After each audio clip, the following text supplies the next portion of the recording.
disconnect. Hello, everyone, and welcome to another Good Governance Academy webinar. For those who haven't been with us before, we like to have a conversation-style webinar instead of talking heads. So please participate in the conversation. Our emojis, our reactions are open. So if you like what we're saying, please let us know. Thumbs up, clap, heart, just let us know what you're feeling. And then if you have any questions or you want to make any comments, please use the chat function. And if you want to, you can chat with other people on the chat. Tell us where you're from. It's always interesting. So, and I don't see any chats yet. There we go. Thank you. Springs is the first one on and a gloomy Pretoria. Thank you so much. So thank you for joining us today from all of the countries around the world. We operate in 167 countries now. So we have a global footprint and our conversations are always global in nature. We have also opened the questions and answers function, the Q&A function. So if you do have a question for Prof King, please put it in the Q&A so we don't lose it in the chatter in the chat. But today I'm going to start. First of all, today we're talking about chairing a board, an organization for long-term value creation and sustainability. And there's no one better than Prof King, our founder and patron of the Good Governance Academy, to provide us with some insights. But perhaps we can start not with an existing board and turning around an existing board, because we've already spoken about strategy. We thought it would be quite different to start now. How do you approach a new board and swing a new board towards value creation? So with that brief introduction, Prof King, over to you for your insights. Thank you. Well, thank you very much, Carolyn, and I'm delighted to once again join one of these at the Helm conversations by GGA. And as you say, we are all around the world, and we have some 4.5 million people following us around the world in 167 countries. So let me assume, in order to start this conversation, that I'm asked to become the chair of a company. And the idea is to make sure the company has long-term success. Well, the first thing I would do is have a look at the business model and see whether it has been developed on the basis of looking at it through the 3 pillars of sustainable development: the economy, society, and the environment. If not, that needs to be addressed. And then, what is the long-term goal of the company? It's interesting, I had a fireside chat with the chairman of Shell. I think it was a GGA event, Carolyn, if I remember correctly. And he pointed out that people say turn off the taps and stop the oil and stop the traffic in London, New York, etc. And that Shell is perhaps the share most held by pensioners in pensions in the EU, and that the dividends, they've had consistent dividends for decades. Also, some pension funds have got so big that they have underwritten IPOs of companies listed on the London Stock Exchange. So if one turned off the taps today of the Shell oil company, the dividends would stop to these pension funds. The pensioners wouldn't get their pensions, for example. And it just indicates how to have this transition to move away from fossil fuels is a question of planning and realigning your long-term goal. And the long-term goal of Shell is to be the most sustainable energy provider in the world. Sustainable energy provider in the world. So it's a change in what the goal of the company is, but it is a share that is held by these pension funds, of course, by other entities, but by many pension funds around the world. And you can see why transition is something that has to be managed and planned. And as the new chair, I would apply my mind to that and ask the members of the board as to what they're doing to achieve this sustainable long-term goal. And have they been applying thinking on an integrated basis, or have they still been thinking in silos? And a good indication would be if they are doing an integrated report, because an integrated report drives one to think on an integrated basis. And research has shown when that is done, you actually have more effective governance, your bottom line improves, and it is only beneficial. And what is interesting, as you all know probably online, that the IFRS has now got ownership of the IR framework, that the number of companies around the world that are doing integrated reports has increased since the IFRS acquired that intellectual property by some 20% from the date of acquisition. That is quite amazing when you think about it, because there's been no promotion done on it. Of course, the IFRS is very busy with the ISSB standards now, the sustainability standards. So I would also want to know whether, from a governance point of view, the company has actually achieved the four critical outcomes of value creation, but in a sustainable manner. Are there adequate and effective controls? I spoke about combined assurance many years ago. People today are talking about, the accounting profession is talking about integrated assurance.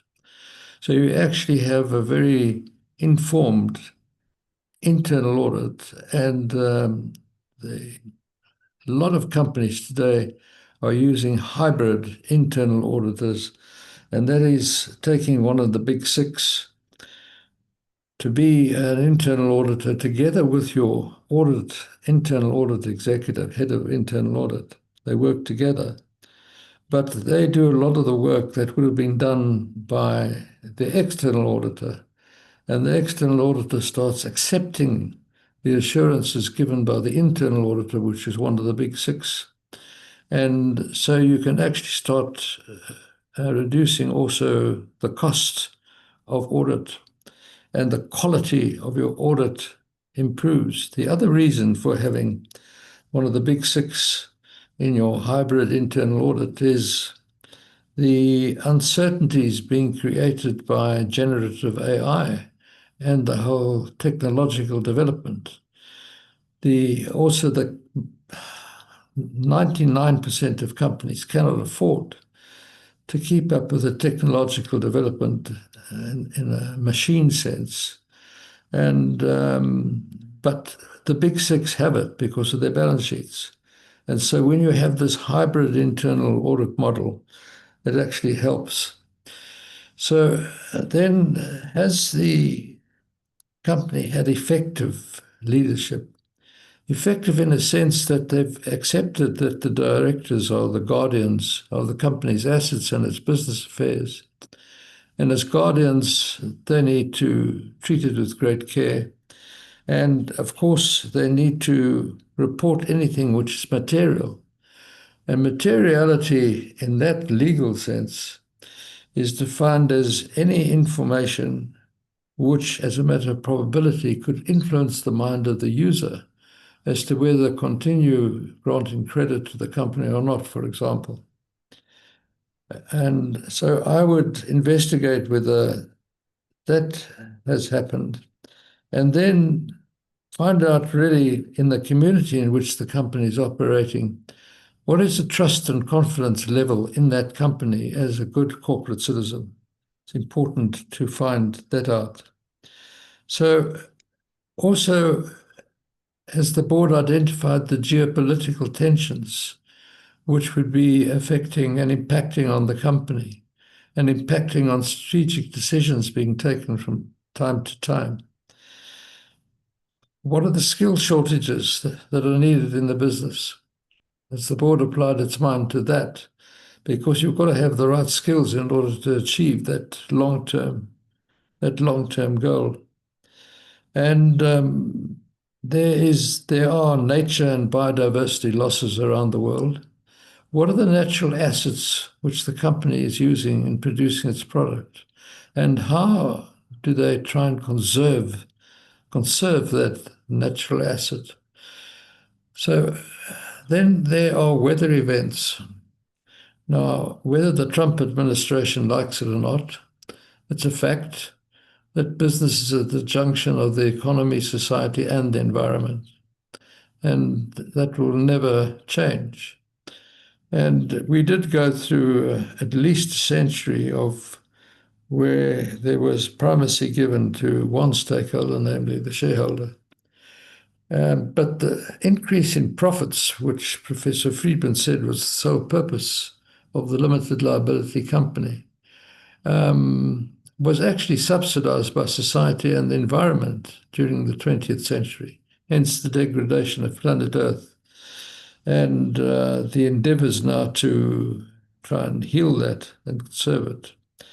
So, Carolyn, I would ask the board and address all these matters and, if necessary, go offline and have a meeting with the board members to make sure we also are on the same page when thinking about things. Not that we all of a like mind, because we need really, if necessary, heated discussion about certain issues. But when the collective mind of the board is applied to making business judgment calls, that we're singing from the same hymn sheet. It's absolutely important.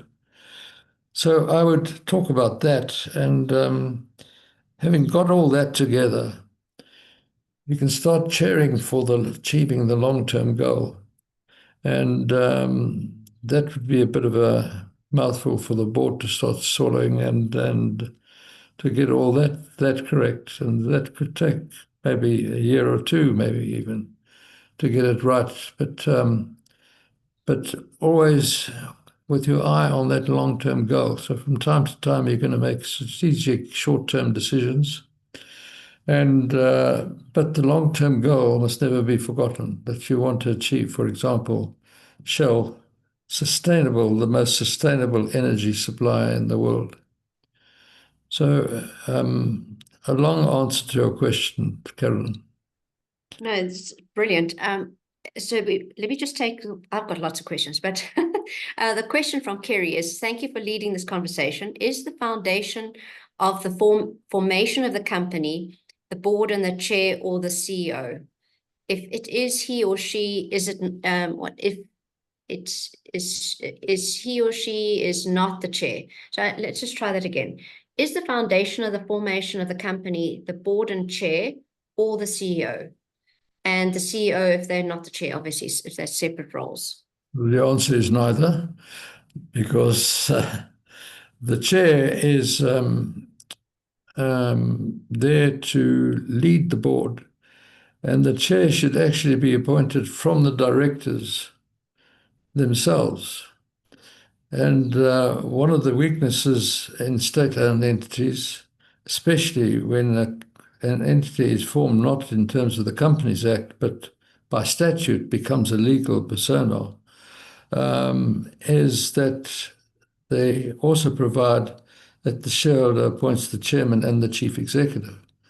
Well, when something goes wrong, the company will sue the directors, and they won't sue the shareholder who nominated. So the chair is the leader of the board. The CEO is the leader of the management team implementing the decisions of the board, and the board has oversight over that, over the executive. But it's an interesting question because people think of ownership, that shareholders are the owners of the company, which they are not. A shareholder can't remove, as I've said in many meetings, you can't even remove a pencil from the company. It's a theft because it's the company's asset. So neither the chair nor the chief executive is the foundation of the company, but of course, critical facets of the company, because the chair leads the board in making business judgment calls in the long-term best interest of the health of the company and with a view to achieving that long-term goal in a sustainable manner. And the CEO leads the management team that's implementing it. So I always say boards think and management does. And that's what it is. And the other thing interesting in that question is that the board is an oversight body and an approval body. It approves the management, it approves the financial statements drawn by management. It approves sustainability reports, which will be mandatory in the next 2 years, I believe. Who will draw those? The chief Management. sustainability officer with their team, maybe. Who will approve it? The board.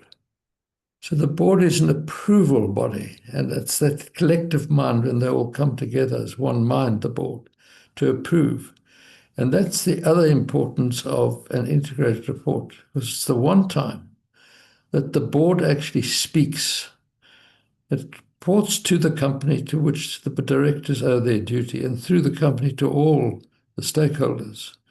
The voice of the company is the board, and the board actually speaks to the company and through the company to all the stakeholders with an integrated report. It's not something prepared by management and approved by the board. The board actually prepares it and sends it out in a concise, clear, and understandable manner. And those were my critical words in the final drafting of the IR framework: clear, concise, and understandable. And why is that so important? Because in the 90%, shareholders, the man walking the street might be a shareholder, or a small entity might be a shareholder, a small pension fund, for example. They do not necessarily understand the specificity and the detail of financial statements and what the consequences are, and what conclusions you draw from that. They do not necessarily understand all the intricacies of sustainability reports. And like financial reporting, unfortunately, mea culpa, because I've been involved in this since the beginning of this 21st century, we developed a language of our own, like ecological overshoot and things like that. We talk about these things as if everybody understands it. But of course, people don't. And you need that clear, concise, and understandable communication by the board, which is the voice of the company. The board is the ultimate authority of the company, and that's the governance architecture of companies from inception in the 19th century. Thank you. So I'm just the 2 points that I actually put in the chat is the boards think and management does. And the board is an approval body, but it's not a rubber stamping body. No. It applies its mind, deliberates, and then approves, right? It's got to do so with what I call original intellectual thinking. Okay. It's got to be original. It mustn't be, people think when I talk about singing from the same hymn sheet, well, everybody's got the same mindset. Not at all. But you've got to have agree what your key performance indicators are, your key risk indicators are, because you're going to make business judgment calls, and those issues are critical. And the board's got to know what they agree that they are, and they will be impacted on when you make that business judgment call. The other interesting thing, of course, is that when something does go wrong from a business judgment call, shareholders and other entities don't have a right to sue the directors, because the directors don't owe them a duty of care. The directors do not owe shareholders a duty of care. They do not owe the banks who lend money a duty of care. They owe it to the company. So if the bank company is running into trouble and the bank doesn't get paid, and they believe the directors have gone down the wrong path and caused harm to the company, and therefore it's run out of cash flow and can't pay its debts on due date. Well, they say the company's been harmed by the directors, and they can't sue the directors directly. Of course, the directors owe their duty to handle these things properly to the company. And the banks have got to ask through the company to sue derivatively, to sue the directors. And to sue derivatively is problematic because you can spend millions of rands on legal fees, and you are successful. And it doesn't mean to say you're going to be paid, because creditors generally have to be paid first. And if you are a shareholder suing derivatively, you're at the back of the queue. So In if the you rank, paid all of this money to sue the directors you and paid you're all the the last money, one. and you've got a judgment in your favor, but the money goes to the company. It doesn't go to the plaintiff who sues derivatively. The money goes to the company, and the company's got to first pay all the creditors 100%.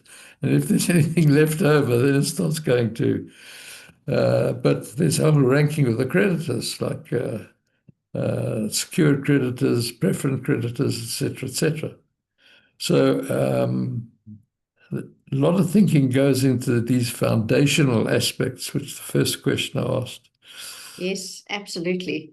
And so if we have the foundation now and you're trying to swing, oh wait, there's a question here about integrated reporting. While we mention integrated reporting, this is from Rob Newsom. Rob's, I think, with PKF now. Do you believe IFRS has improved financial reporting and understanding of business? Are better investment decisions being made? Is better accountability being achieved? So those are all questions of impact. Your original intention for integrated reporting is to have an impact on corporate transparency and corporate accountability and corporate reporting. Has that impact actually materialized? And to make it understandable to all stakeholders generally. And the answer to Rob is that research has been done, and all I can tell you that companies that have followed integrated reporting and think on an integrated basis, integrated thinking, their performance from a bottom line point of view has absolutely improved.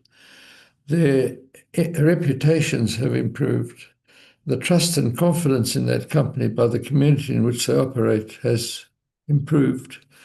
And so generally it's when it's agreed to do an integrated report, and I was speaking to the IFRS recently, and they've been monitoring it because they're now the owners of the framework.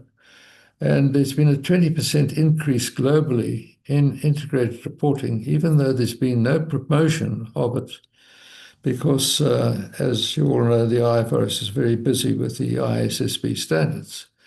And well, the ISSB is a separate board, but that as a subsidiary of the IFRS. And also very busy working with the IASB, its sibling body, about connecting. How do you actually communicate the integration? Because sustainability accounting has become a reality. So your usual accounting terms are there, and your usual items will be there, but there'll be extra provisions maybe because of sustainability issues. So sustainability accounting is a whole new thinking. And at the Wits School of Governance, and I happen to be associated with Wits since 1954, so I don't know where you were in 1954. I wasn't here. But I'm housed at the Wits Business School, and Wits honoured me by forming the Wits Mervyn King Centre on Corporate Governance and Sustainability. And the Wits School of Governance, the Wits School of Accountancy, has already developed a module on sustainability accounting. And Carolyn, as you know, we are working on a module for sustainability reporting. And hopefully we will get approval through the Higher Education Department for a postgraduate diploma on sustainability accounting and sustainability reporting. And these things are hugely important when answering the questions in the content elements of the IR. And well, Rob says it's achieved anything beyond the old GOP. I believe it has, because it's made stakeholders that were really not understanding what was happening, really understand what is happening, and given them a voice. And everything around the companies that have adopted integrated thinking. I said when I seem to be talking a lot about myself, I apologize. No, we want to hear about that. When I got in June of this year a Lifetime Achievement Award from King Charles's Trust and Deloitte Global and a few other bodies on the future of finance. Um, it was acknowledged that I had started this whole question of integrated thinking, and integrated thinking, that Bastille has been stormed. That the primacy of the shareholder and the thinking that the sole purpose of the board is to increase profits and to, in any manner, to increase the share price and to increase dividends. And that if you achieve those three criteria, it's a successful company. Well, if you, in the meanwhile, have destroyed a natural asset, for example, or whatever you've done in achieving that, or it's been subsidized by society, to my detriment, I think, when I was practicing as a senior counsel, I appeared for directors of a clothing company where they had a clock-in system of the people coming in to sew the clothes. They'd clock in and they would lock the doors to make sure they didn't go out. Now, there was suddenly like an explosion in the ceiling and a fire happened.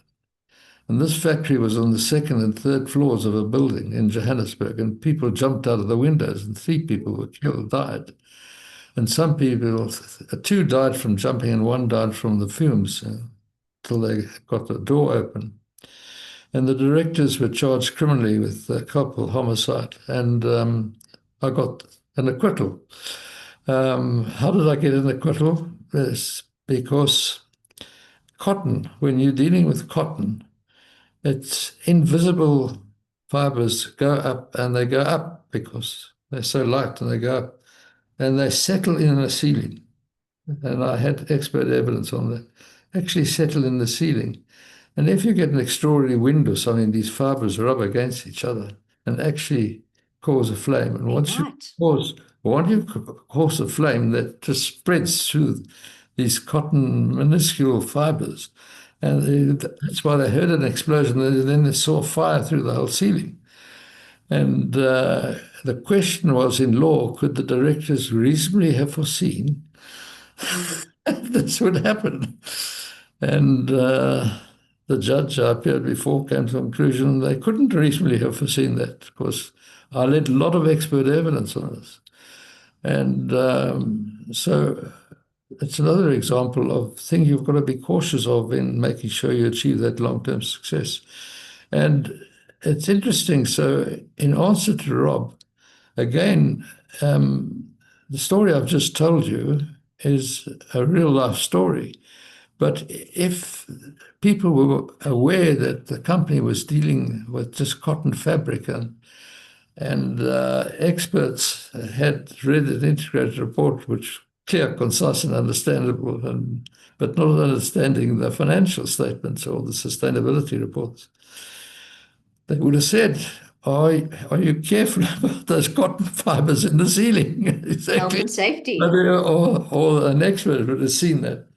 And so generally speaking, integrated thinking has been for the benefit of companies, and not only companies, for other organizations as well, but we're talking here generally, more particularly about limited liability companies. But for organizations generally, they're thinking on an integrated basis. And when I was chairman of the United Nations on Governance and Oversight and worked with IFAC, the International Federation of Accountants, we came to the agreement that if you landed up with reporting just the financial statement and a sustainability report, and Rob would know this immediately, that's divorced from reality, because you don't have the financial department in Cape Town and the operations, the factory in Johannesburg, and human HR department in Durban or whatever. It doesn't happen. These things are integrated operationally on a 24/7 basis.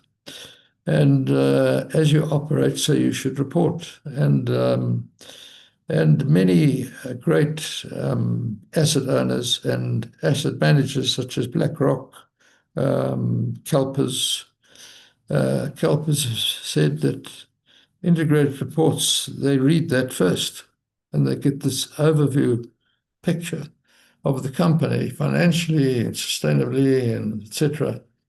And then for specificity, they start looking at the sustainability reports and the financial statements. They got this global view, and it's the board who said it to them. The collection of people that are the ultimate responsibility of what's happening in the company. Certainly, when I'm a judge, I've been for the last 5 years on the tax transparency reporting for the PwC awards. And it's the first thing I go to, of course, is the integrated report, because as you say, it should be the voice of the board. And then it also becomes very clear if the board is actually having having their voice heard, or whether it's just management reporting through the board, through the integrated report. And actually, you mentioned something about the board and shareholders and duty of care to the company. So Christopher's asking, so just to be clear, is the board accountable to shareholders? No, absolutely not. And thank heavens, this has finally been decided judicially in South Africa with Steinhoff, where some shareholders in the Cape sued the directors, and the directors were moneyed people like Christopher in the Cape in Stellenbosch. Christo Visa, yeah. Mr. Visa, and there's another director who was a married person, I can't remember. But there were people that you could recover money from. And they sued the directors personally, these shareholders sued the directors personally. And the directors, and I happened to be consulted by an attorney who was acting for one of the directors, and I said, I'll give you my opinion. Tell your client he has nothing to fear but fear itself, because the wrong plaintiff has sued. The plaintiff has got no claim against the directors, and taken exception to the plea, take as a fact that they prove everything in their statement of claim. They've got no claim against the directors, because there's no duty of care to the shareholders. The duty of care is to the company itself. The incapacitated company that can't think. That's why directors, one of the things I touched on at the beginning, have the directors been acting, have they realized they're the guardians of the company's assets and its business affairs?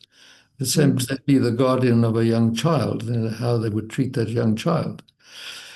So, yes, so... So if they've been found wanting in that they haven't acted in the best interest of the company, then they would be liable. Then the money would go to the company. But then the banks have got to go to the company and ask the company, can they sue? They want to sue the company the for that money. And how can the company decide to give a reply to that email demand? They call a board meeting. And most boards are not going to say, yes, we've acted negligently. They're going to say no. That's why the law developed the derivative model, that if the board says no and the company therefore says no, you go to court and the court says, you, Mr. Bank, uh, Discovery Bank, whoever it is, Discovery Mm, Bank, you can sue as if you are the company. But Discovery Bank pays all the legal fees and everything, and when the money is recovered, the money is the company's money. It's not mm, Discovery Bank's money, because mm, Discovery Bank is just a creditor. So first of all, the creditors got to be paid, and they've got to be ranked, preferential, secured, etc. And then you come to the shareholders, who that's the concomitant. Why have shareholders got no duty or responsibility to a company?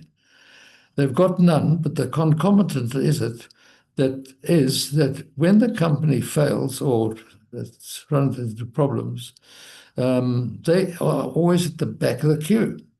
And mm, the claims against the directors, they're not in front. That's the mm, concomitant. They've got no duty or responsibility to the company. So people often say to me, but certainly Sanlam is a major shareholder in the company. The answer is Sanlam doesn't owe a duty to that company. It owes a duty to its shareholders to make yes. the correct appointments for on a matter of skill and meritocracy as a director of the company in which they're investing their clients' money. Resources, yes. They owe the duty to their shareholders and their clients. So they don't owe the duty to So the company in which this is they invest. a very important point is that the shareholders are not owners. They're not. They're just shareholders. And says Katarib is saying, in my country, in Trinidad and Tobago, directors are accountable by law and can be sued. That is what you're saying. The directors are accountable, but who can Absolutely. sue them? Actually, only the The company can sue them. question Is that is, what who you're is saying? the correct plaintiff? And the Mm, correct plaintiff is the company. It's not anybody mm, else, because directors don't owe a duty to anybody else, but they owe it to the company. Now, that's the law, but there comes a time, and this is a very interesting part of corporate law and very delicate part of corporate law, that when the company is running into cash flow problems and is having problems in meeting its commitments on due date, directors' duties actually start leaning towards the creditors. mm. And they've got to be very careful in the decisions they're making, that it's not burdening the company more and causing further harm to the creditors, because then they start opening themselves to liability, maybe to the creditors, because you've got this suddenly switch where you've got to be very careful, and it's a very delicate time as a director. And that's just recently happened with one of our large construction organizations in South Africa, isn't it? Where it Roberts, was that Marion Roberts, yeah, very fine balance, as you say. there's a There's very a fine balance. question from Daniel. So this is all to do with the due that you're acting in the due care to the company in the long-term sustainable interests of that company. So this is all related.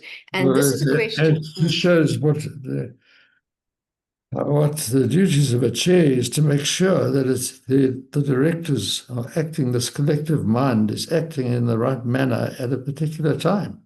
Mm, mm, mm. There's one here now. This is Daniel was asking in terms of in a government agent. So can directors of a government agency appointed through statute seek legal recourse against the shareholder for unfair treatment? I'm not sure what unfair treatment is, but No, perhaps the answer is influencing. no, Mm, um, unless there was an unlawful conspiracy between the shareholder and the directors. Then you can join them as joint tortfeasors, as they're the wrongdoers. Well, I don't know. I can't think of a case where that's happened, but of course that could happen. You could have in a private, even in a private company with, let's say, 100 shareholders, you could have two shareholders conspiring with the directors in a certain manner, and well, then you can sue them. We've got lots of questions. So can I please ask attendees to, if you like a question in the Q&A, just up arrow, up thumb it, and I'll ask those ones first, the ones with most. Rob has asked, why have the directors of Steinhoff been held liable? Well, they're not been held to not account. held liable. What happened, Rob, is that shareholders actually sued Christa Visa and company directly, and the court correctly held that they owed them no duty of care, and therefore they were not liable to the shareholders. The shareholders didn't have the courage after that to say, well, we'll sue through the company derivatively, because they realized they'd already spent millions of rands on litigation. And the money had to go to the company and pay creditors first. So the answer, Rob, is that Christa Visa could be sued derivatively by the company. But nobody has done that. It's not because I think they've seen the difficulties that major shareholders had in suing the directors. And so you could go derivatively through the company. So Steinhoff as a company has to sue Christa Visa. And it's very interesting that one must remember that Steinhoff was a Netherlands company, and therefore it had a two-tier board, the supervisory board and an executive board. So Jooste chaired the executive board. I think Christo was the chair of the supervisory board, which is really just the non-executive directors. Len Koner was one of the directors, I remember. The allegations of fraud made against the directors, and the directors sued were mainly the supervisory board directors. Executive board, I think Jooste was also sued amongst the directors by the shareholders. But the question was, even if you went derivatively through the company, did they actually breach their duty of care in a situation where the information they were being fed was absolutely distorted by management, led by Jooste, to the board, and they accepted in good faith that information and made business judgment calls from that. So, lots to prove. Lots to prove, lots to overcome. And that's why when I was in practice, I never, when somebody came to me for advice to sue directors, I always advised them not to do it. So Gary Parker's asking, is there a difference between the executive board and the supervisory board? Yes, there is. The executive board deals with what's actually happening operationally. The supervisory board is the one that develops strategy, short-term strategy, looks at the company, as I've suggested, on the long-term goal and achieving the long-term goal, and has oversight over the board, over the executive board, to make sure it's acting correctly. Well, if again the executive board is feeding nonsense to the, not the correct information to the supervisory board, well, the supervisory board's conclusions it draws become confused. Correct. Yeah. So when you say boards think and management does, in this case, the supervisory board is the thinking body and the management board is the executive board is the do. Okay. Well, when they sit as directors, they owe a duty to the company. And you've got to think again very carefully. When those executives come together as the executive board, their duties are to the company. But when they go back into their management positions, their duties to the company through a management contract, not the statutory duty of care. It's what the contract says they have to do. They have to tie knots in a certain manner, whatever they have to do. Yeah. Another question from Camilla on integrated reporting that I'd like to just touch on. How do you see the structure, for example, governance, strategy, risk, and performance of the integrated report evolving in line with the ISSB? What do you envisage being included in the annual report, and what should be supplementary data and reports? And finally, how do we reduce and not increase the burden of reporting? Because that's something on the tax transparency reporting. I'm not only looking at integrated report, tax report, financial statements. I'm looking at about 6 reports now because it's a sustainability report and maybe the taxes to close. So in terms of the integrated report and the integration of sustainability standards now, where is that going? Where do you want it to go? The answer is that let's say we're in a jurisdiction where the IFRS standards are applicable. So it's IASB financially, it's IASB sustainability-wise.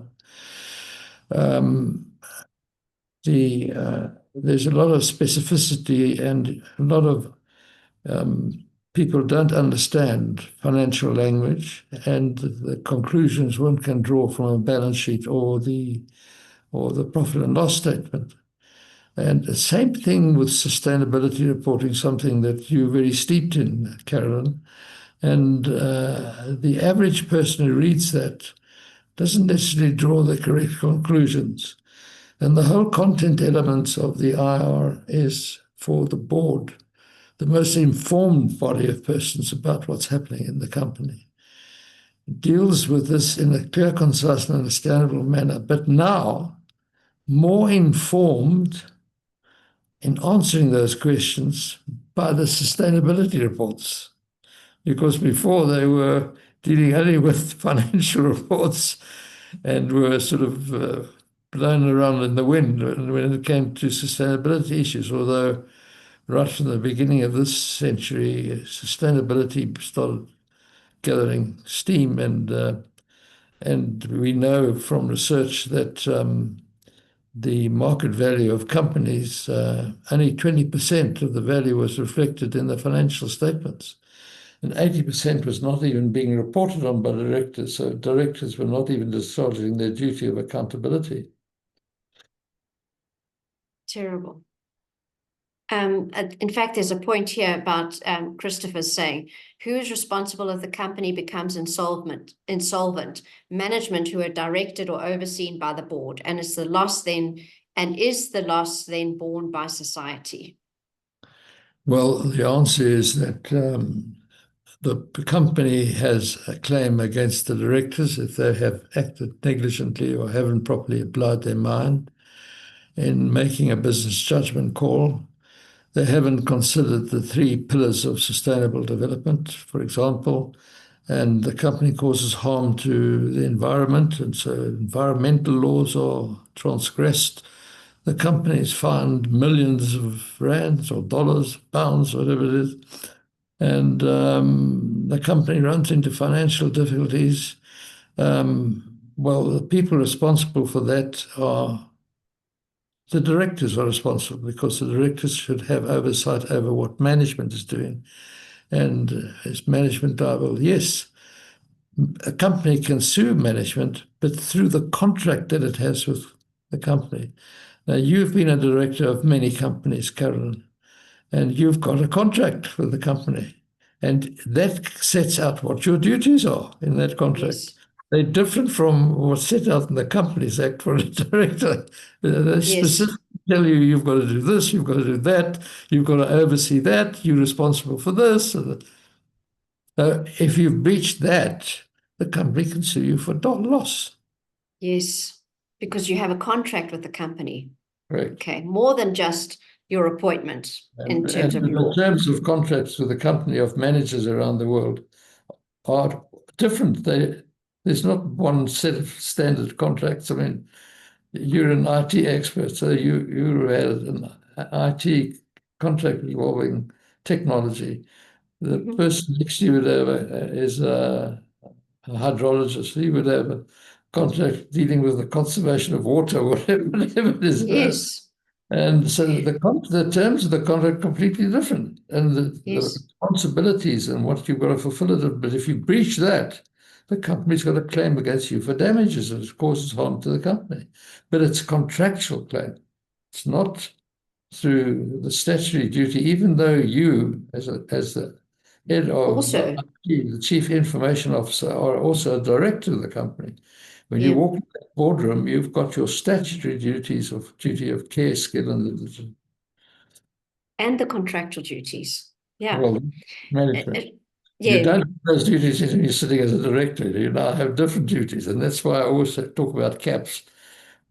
Leave your management cap on your desk, put your director's cap on, and go to the board meeting.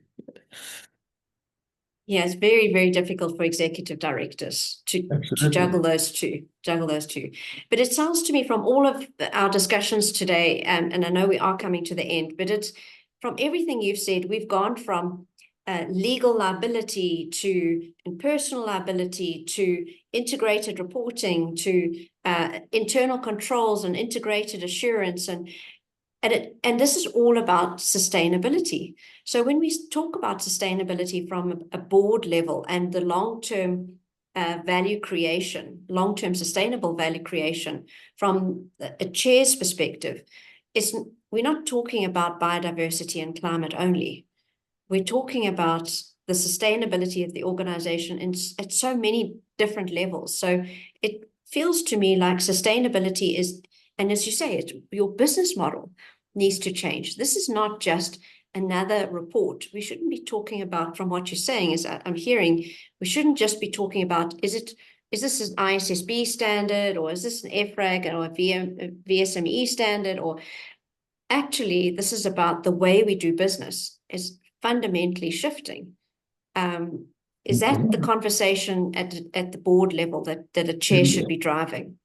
What the chair should drive is what is material. Material in the sense that it could influence the mind of the user of what you're reporting. And that if there's something material, but the standards you're following doesn't deal with that, that doesn't mean you don't have to report it. If it's material in the sense that as a matter of probability, it could influence the mind of the user, but your standard you're following doesn't deal with that particular issue, well, you've still got to report on it. And if you don't, you commit a criminal offense and you've got could have civil responsibility. The company could sue you civilly. So Just explain that. you could, like the ISSB, perfectly within their rights to say their audience is the investor. Mm. So they say their standards are investor related and financially have got financial outcomes.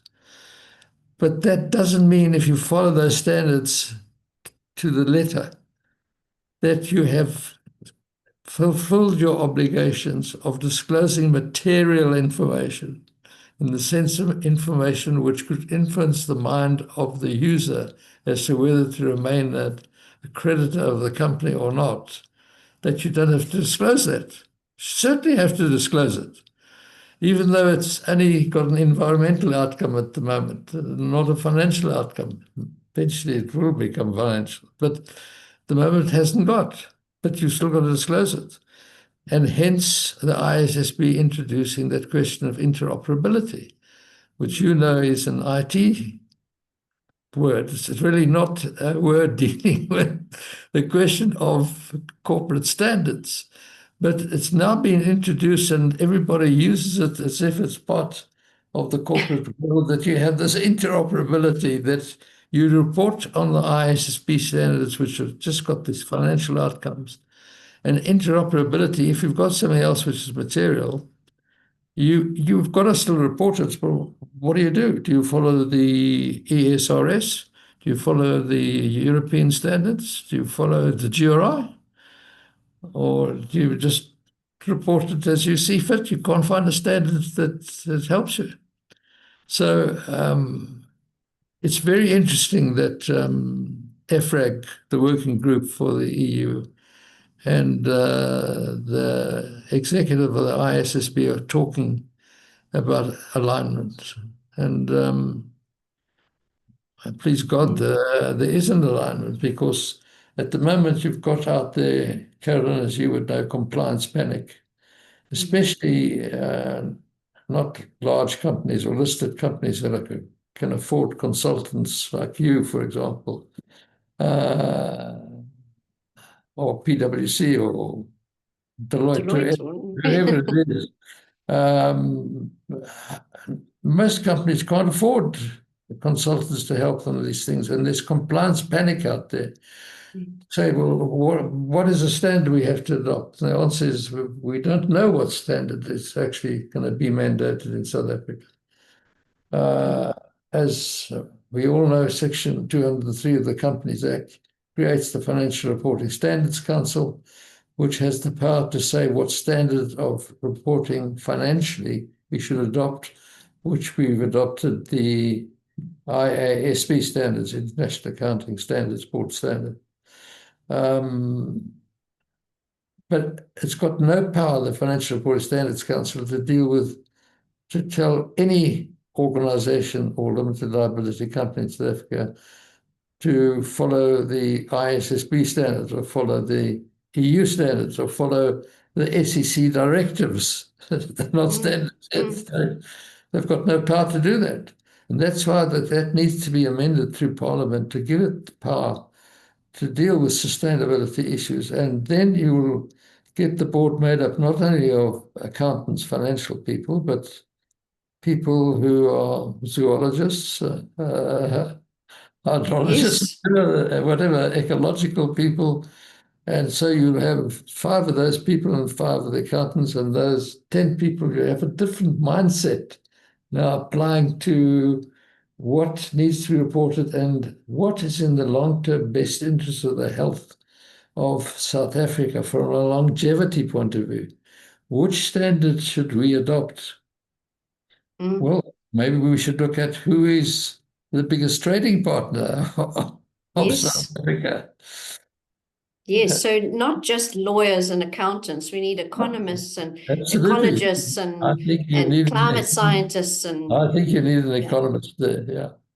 definitely. So actually what we're saying is that it really starts from the tone from the top, because what I see as common practice is that when materiality is discussed, it's generally discussed in the audit committee and the audit committee is only discussing it because it's a point on the external audit that says this is our level of materiality. And then the board just approves a recommendation from the audit committee in terms of materiality.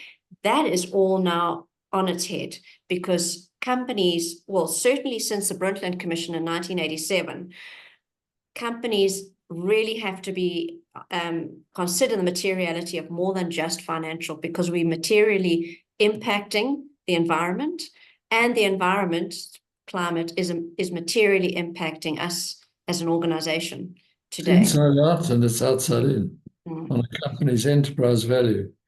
How the company produces its product impacts on those 3 critical pillars for sustainable development, and those 3 critical pillars in turn are impacting on the company.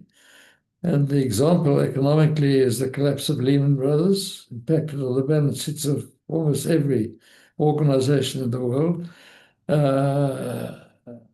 Socially, the best example, of course, is COVID. Yes.